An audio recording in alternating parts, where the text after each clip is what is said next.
Good day, gentlemen. I've been off the grid for a little while now because I've been traveling. I relocated from the East Coast to the West Coast, and I've been getting things organized for more exploring. On the trip across on Interstate 80, I passed a lot of road crews, and I'm happy to report that hardworking men are doing a great job maintaining the country's infrastructure. And when I say hardworking men, that's exactly what I mean. I didn't see a single female working on the highway, though they sure seemed content to drive on it. Just saying. So now that I've escaped from New York, I'll have a bit more time to crank out some videos and maybe catch up on what the other guys are doing. I pick up a lot of useful information from my fellow content creators, many of whom are quite different from me in age, race, and background. Their ideas and viewpoints have proven quite useful. There's frequent discussion about what it means to be MGTOW, but I think most would agree that the basic idea is just to avoid trouble with women and live a good life on your own terms. Of course, that means that you are, by definition, out of the mainstream, which many people don't understand. On the other hand, some of them get it, especially married men. They know that they're trapped, and that if they choose to do anything about it, there will be dire consequences. So most of them choose to remain married and maybe have affairs as a way of escaping their self-imposed life sentence. The fact is, it takes balls to face the harsh realities of divorce court, and many men just aren't up to the task, even if they know they'd be better off down the road. This is why when someone I know tells me he's getting divorced, I empathize with the guy and offer him my moral support, but deep down, I want to jump up and down, congratulate him, and take him out for a fucking beer to celebrate. Don't get me wrong, I hate to see men go through a divorce, but I also know that they're solving a big problem, and that over time, their life is going to get much better if they play their cards right. So I'm genuinely happy for them. It's the same reaction blue pill guys have when they hear of a friend getting married. They think it's awesome news. When I hear about a guy getting married, it feels more like a funeral announcement. Another one bites the dust. My guess is that I'm not alone in this. No matter how much you sugarcoat it as a fairy tale with a happy ending, marriage still amounts to the man putting his balls on the chopping block. It doesn't matter how many great qualities she has, he's taking on enormous risk and putting his entire future in the hands of the woman and the state. You'd think I'd be used to it by now, but it still astonishes me how many women fail to understand why a man would avoid becoming seriously involved with a woman, let alone getting married. I realize they can only see things from the female perspective, but it couldn't be more obvious why more and more men are choosing to avoid that particular fate. But they just don't seem to get it. In their minds, the man is really missing out by choosing not to have a woman in his life. They only see the good stuff, the stuff that happens early in the relationship, in the infatuation stage where it's all passionate sex, butterflies, and rainbows. Why would a man turn that down? What the fuck is the matter with him? Well, he'd turn it down because he can think long term. He can see past the initial romance and passion to the part where the butterflies and rainbows are gone, not to mention the sex. Unfortunately, a lot of men fail to think it through like this, and so end up in precarious situations. But you know who is thinking long term? The woman. You can bet your ass that she's considered every possible outcome for every decade of her life if she marries a particular man. And she'll realize that it's a no-lose situation for her. The man, meanwhile, is too busy looking at her tits to see the big picture. Meanwhile, the smarter guy, the one with the long-term vision, can see what happens after the honeymoon is over. And most men don't have to look any further than their own parents, who probably got divorced. As a child, he was most likely stuck in the middle of a power struggle until the mother prevailed in divorce court. At that point, he became a court-ordered captive audience for mom, who would bitch endlessly about what a bastard the ex-husband was while cashing his endless child support checks. Or maybe the guy's parents stayed married, but dad wasn't happy. He just accepted his fate and tried to make the best of it. Lots of men do exactly that, but it's a pretty shitty way to live your life, in my humble opinion. Fast forward to the man's adult years, and now he has women telling him that he should do the same thing his father did, that he just has to find the right woman.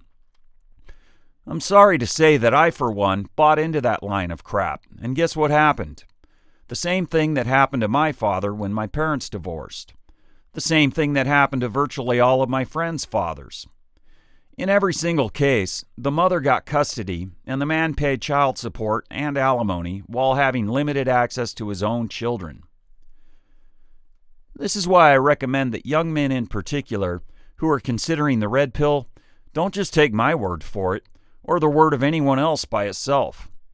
Also take a little trip down memory lane to your own childhood, your own personal experience. Ask yourself, how many of your friends' parents were happily married, stayed happily married, and are still happily married? How many got divorced? Out of those who got divorced, how many kids ended up living with their fathers? Who had a higher quality of life after the divorce, the mom or the dad? Who ended up working harder and longer? In short, what does the evidence tell you? We can have long-winded theoretical discussions about the nature of women and relationships until the cows come home, but there's no substitute for personal experience. Making your own direct observations and then drawing your own conclusions. With that in mind, let me give you a dramatic example of my own experience of just how severely fucked up women can be. I personally knew a young man who committed suicide in his early 20s by putting a 12 gauge to his chest and pulling the trigger. Why? Because his mother had gotten remarried to a pedophile who molested him while he was a child for years. He couldn't get past it emotionally, and eventually the shotgun became the preferred alternative to living with his nightmare memories. That in itself is horrific enough, but the story actually gets worse. The motherfucker who molested him got away with it, and the bitch who let it happen actually stayed with the guy who caused the death of her own son. I point this out because at one point, that fucking cold-hearted sorry excuse for a mother was seen as a sweetheart by at least 2 men who figured marrying her would be a good idea. But marriage is almost always a game of bait and switch, and it's a game with very high stakes for men. Don't play that game. I realize I'm preaching to the choir, but it's worth reviewing, and the young men need to hear it. There was a post-red pill period in my life where I occasionally had second thoughts about whether or not I was on the right track by going my own way. But I figured out that all I need to do is remember what's happened in the past, in my own personal experience. Then it's a no-brainer. I don't even need to consider all the false rape, Me Too, feminazi bullshit, or look at any statistics. The women I've allowed into my life have all followed the same pattern, sweet and fun in the beginning, then apparently evolving into manipulative and greedy over time. There have been no exceptions, and I have a lot of anecdotal evidence to draw from. But I'm convinced that the part where they're sweet and fun in the beginning is actually a ruse, because they know that any reasonable man would reject them if they showed their true colors. So they save that for when they have the guy locked down. At that point, she doesn't need to put on a sweet facade, and can just be herself. It's not necessarily that she changes, it's just that she's on her best behavior in the beginning. Then, when she's comfortable taking the guy for granted, she does. A couple of years after my divorce, I was shocked to learn that my ex had stated to someone that letting our marriage end was the worst thing she ever did. This really baffled me because it was a very ugly divorce where her goal was to ruin my life as much as possible. But it wasn't until I discovered MGTOW that it made sense. It wasn't that she regretted the divorce because deep down she loved me. It's just that after the divorce, she realized how much easier her life was before the divorce.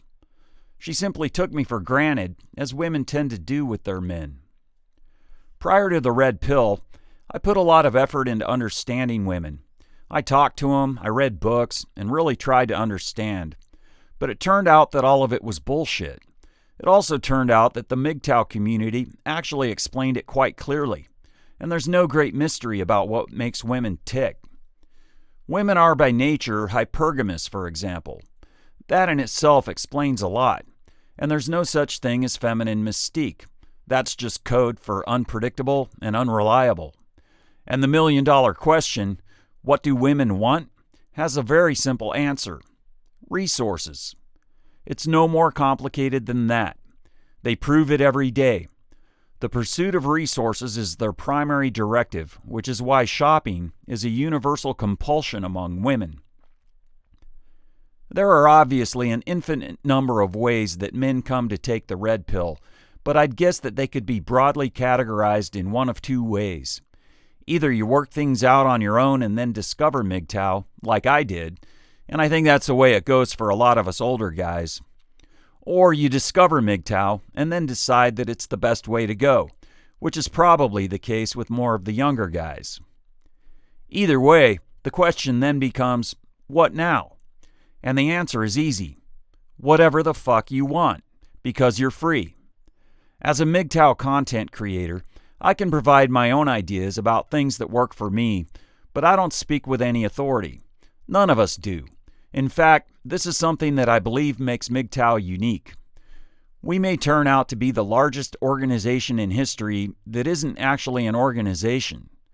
Nobody has a clue how many of us there are, and they probably never will. But it appears we're growing very quickly. The thing is, there's nobody in charge. And I think this is one of the things about MGTOW that drives feminists crazy. I mean, yeah, they seem pretty happy just attacking all men, but I'm sure they'd prefer to have more specific targets. They just don't have any here. There aren't any leaders to go after. The best they can hope for is to be a fucking troll. The fact is that men have the right to stay single, if they choose to do so. Sure, there's social pressure to comply with the established agenda, but it's still your choice. And in my opinion, as a man, you're better off single, especially if you think long term. Follow whatever philosophy works best for you. I don't have all the answers. Oh wait, maybe I do. Don't get married, cohabitate, or get a chick pregnant.